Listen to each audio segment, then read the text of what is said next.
Hello, hello, hello, and welcome back to Creative M.E.L.O.D.I. I'm Anthony Frazer, and this is Marlene Marvelous. And do we have a video for you? We are about to dive into a live performance from Miss Britney Spears. Okay, picture it, Sicily, 1982. No, I'm kidding. Picture it, it is 2016. The Billboard Music Awards are about to come on. They are presenting Britney Spears with the, I think it was the Artist of the Millennium? Billboard's Artist of the Millennium. I don't know. We'll be able to find out as soon as we play it because it's in there. But yeah, so they were giving her this award and she came out and did a medley performance as well. This performance kicks off the entire Glory album, right? This kicks off the next era that we got from Britney. It was supposed to be the year before when we got Pretty Girls. But Pretty World, the album, kind of fell flat. So Britney went back to the drawing board and reworked the album to something different and absolutely love Glory. We are going to dive into that over the next couple of days, 2 weeks to be exact. So be sure to sit back, relax, and enjoy. And we are about to dive into the Billboard Music Awards live performance medley from Britney Spears in 2016. Here we go.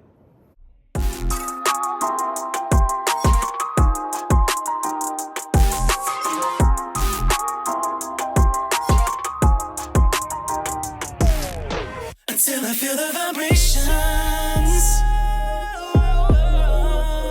I wanna give you vibrations.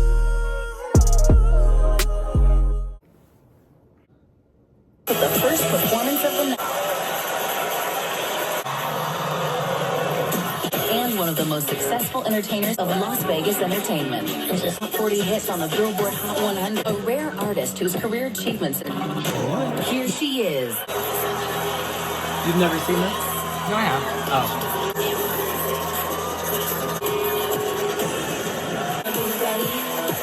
You wanna move a bikini?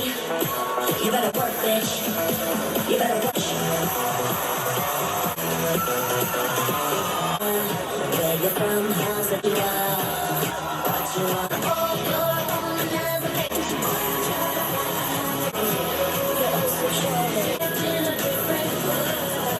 But again, 'cause we don't.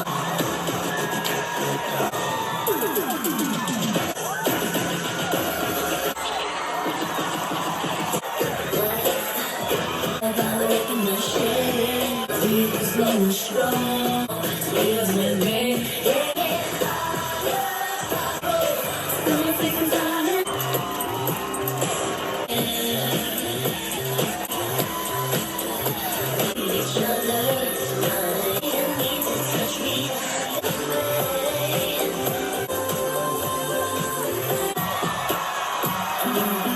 All I need to do is look at me like I was a little girl. Don't say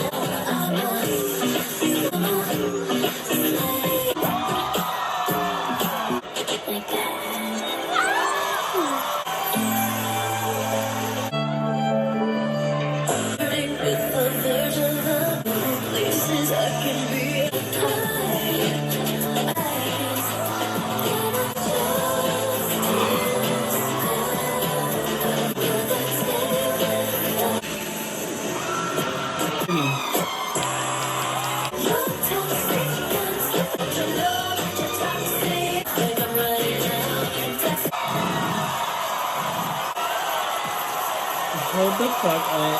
Your host for the 2016. What kills me? What kills me about this fucking performance, okay? Obviously, she is not singing live, okay? 100%.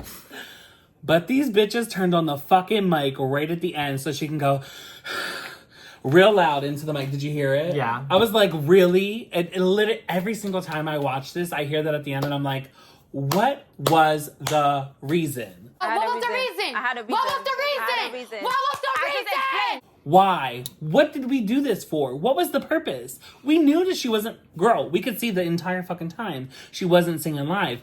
even if she hit one or two notes, even if the mic was on the whole time, right? And she was out there like hitting like a intoxicate me now or something, like random ass fucking parts, right? Who knows? Who knows? She could have done that. She could have pulled in Anthony Frazer. Who knows what the hell she was doing? I was at work at the time, right? I used to work for this company. We're not going to talk about who they are because they fucking suck, okay? A lot of trauma from that. But I used to work crazy fucking hours. Like when I tell you I worked 24 hours a day, 7 days a week, days on end, I was making a shit ton of money, right? I was working for this company. It was a concierge service, I'll say that. What's going on? Well, I'm a whore. And so I was working, big fucking company, and Britney was performing this night. Now, I had an idea that she was performing, right? Had an idea.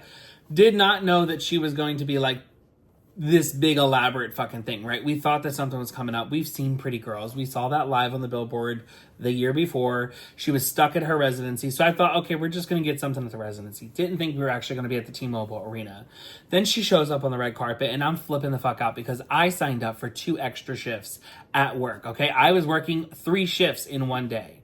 And at my job, you had to take a 30-minute to an hour lunch in between your shifts, right? So it would be 8 hours, an hour lunch, and then 8 hours, an hour lunch, and 8 hours, right? This just so happens to be literally dead in the middle of my second fucking shift, okay? And I was like, this is fucking bullshit. I gotta sit here and deal with this shit. I could not catch service for the life of me. Our computers did not go to YouTube and anything else, right? So I couldn't even see this in live, right? And I was like, can we figure out something? We had computer screens and TV screens all over the place. I was like, can we figure out something? There's literally 10 of us in the office. Can we figure out a way to put this on a fucking screen somewhere? They were like, no, we can't, due to the company that we work for, we can't do this, blah, blah, blah, blah, blah, I was like, girl, what are we going to do? Like fucking telecommunicate between the TV, the people's like information? Like, I don't know. It was just bullshit, right? So anyway, so I'm literally, I'm going to take my break now. I'm leaving to take my break. I'm trying to line it up as to when this performance is actually being shown, right? And I didn't know that she was going to be first. Well, here they started off. She's first. I get to see the whole thing, the whole beginning of like Britney Spears, Billboard Millennium Award, yada, yada, yada. They go through all of her accolades. The second the performance starts, fuzz. The fucking phone, it doesn't fucking catch a signal. We ain't got shit. I can't see shit. All I can hear is the audio. And I'm like, the crowd is fucking going wild. And I can't watch this fucking performance. I literally, if there was ever a time that I should have quit, because these bitches caused me a lot of stress and trauma, if there was ever a time I should have quit, it should have been right then and there. I should have known what was coming, what was down the road. But instead I stayed, okay? And I waited until I got home, literally the next day, and I watched this performance. And when I tell you I cried, I literally cried, okay? If you are a fan of Britney Spears and you have kind of been here throughout the entire time, you know how big Vegas was. And like right before Vegas, we had X Factor and how things just kind of never landed, right? We never got this big elaborate performance like Britney had when she was on the VMA stage, These award shows, she would show up, she would never perform. We never really got these live performances from Britney. But all this to say, up until this point, we're fiending for fucking something, right? We're like crackheads, right? Say crack again. Crack. We need something. We need Britney to just give us everything. And this was the moment that she turned Britney on. You could tell in the beginning she was a little like, I'm a little reserved. I'm a little nervous. I'm not going to give it all. And the second that I Love Rock and Roll starts, this bitch, I swear to God, it is like something like came over her and she just transformed into Britney Spears because she done hit that and then rolled her body. And I said, bitch, shut up. I didn't say anything.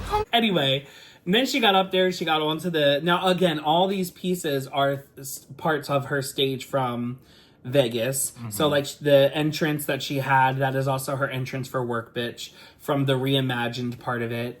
The Slave for You pole with that whole thing is supposed to be like water slide. So it's supposed to have water that splashes up. But it wasn't hooked up on this, obviously.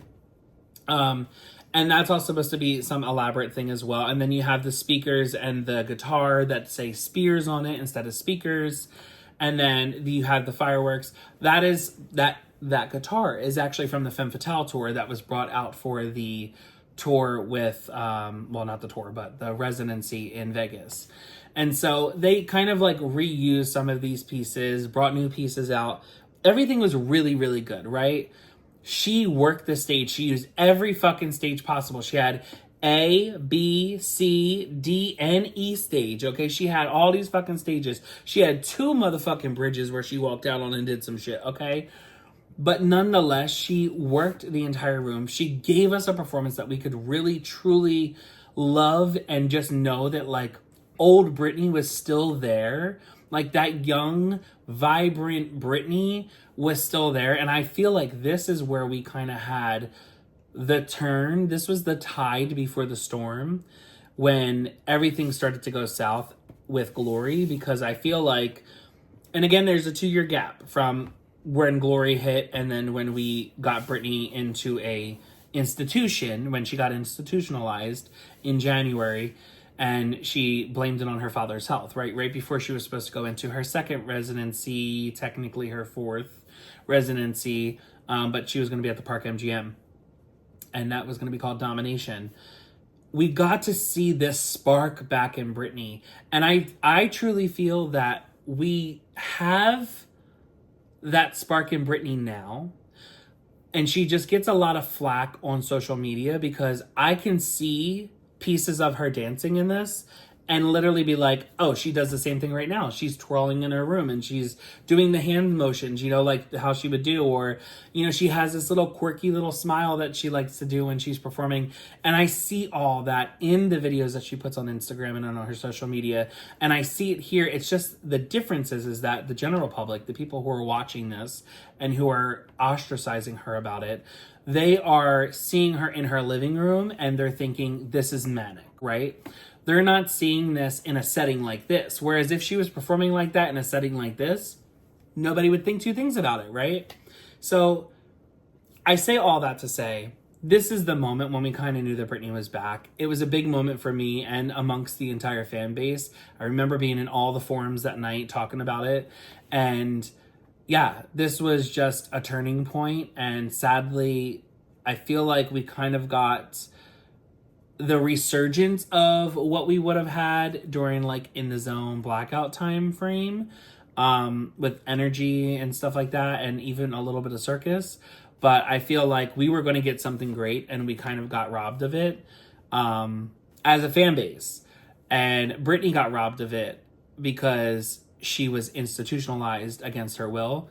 And I wish that Britney would have been able to break free at this point in time, and they would have just let her go. They would have just said, you know what, do whatever it is you want. We got the rest of the money, you know, whatever that they fucking took from her, everything that they took from her. You know, I just wish that they would have left her alone, because I really feel like she would have been in a better place mentally about it. And now she is just like, I feel like she's gone at this time and time again and like kept doing it for the fans. And this is a moment where she did it for the fans. And you could really tell that she was present and there. Even though she didn't want to whip her hair and she didn't want to go out on all the dance moves, she did it because she wanted that moment for her fans. And I don't know. I wish that we had this again, and we'll probably never get it, but this performance will live forever. And I'm going to go ahead and give this a 10 because I think it's amazing. But yeah, one of my favorite performances. And the outfit. Yeah. The outfit, bitch, tie me up in red. Literally, I'll look like one of those when you catch a hog and you put the apple in its mouth and you got the red tie all over it. That's what I'll look like on a dinner platter. You know what I'm saying? Yeah, no, I absolutely love this performance. I love it. How about you? No, this is really great. Yeah, I'll admit she didn't really have a lot of energy in the beginning, But then, yeah, there was something about when I Love Rock and Roll started playing, like, that was a completely different person. Like, that's when the energy, the passion really came in.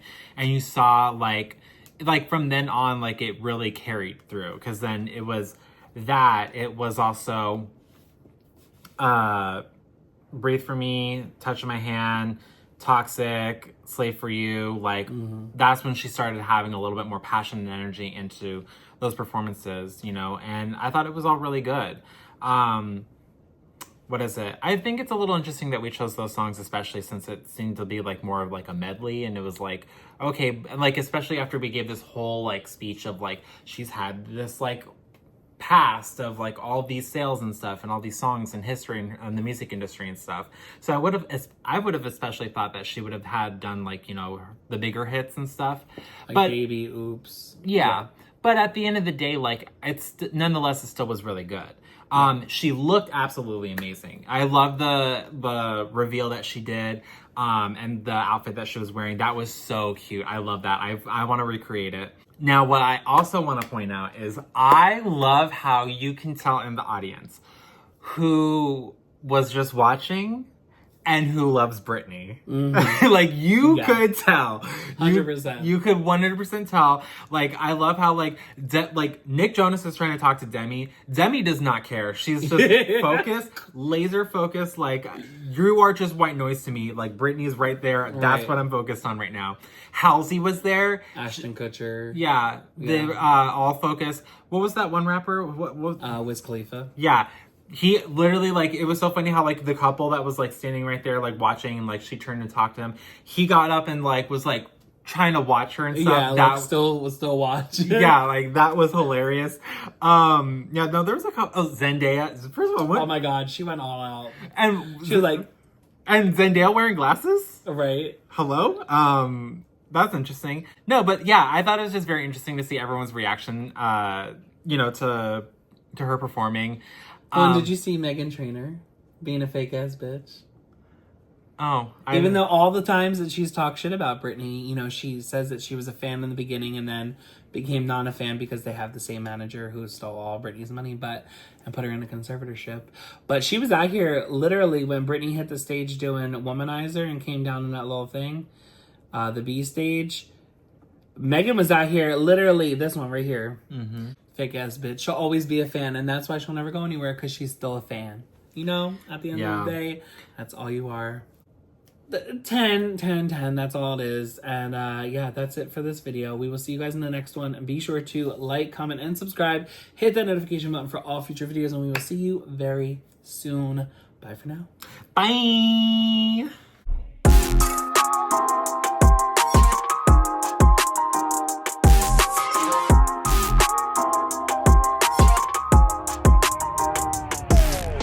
Until I feel the vibrations. Hey guys, thanks for watching our video. Be sure to keep watching. There's plenty more videos to go through. Plenty more. Go check it out right now.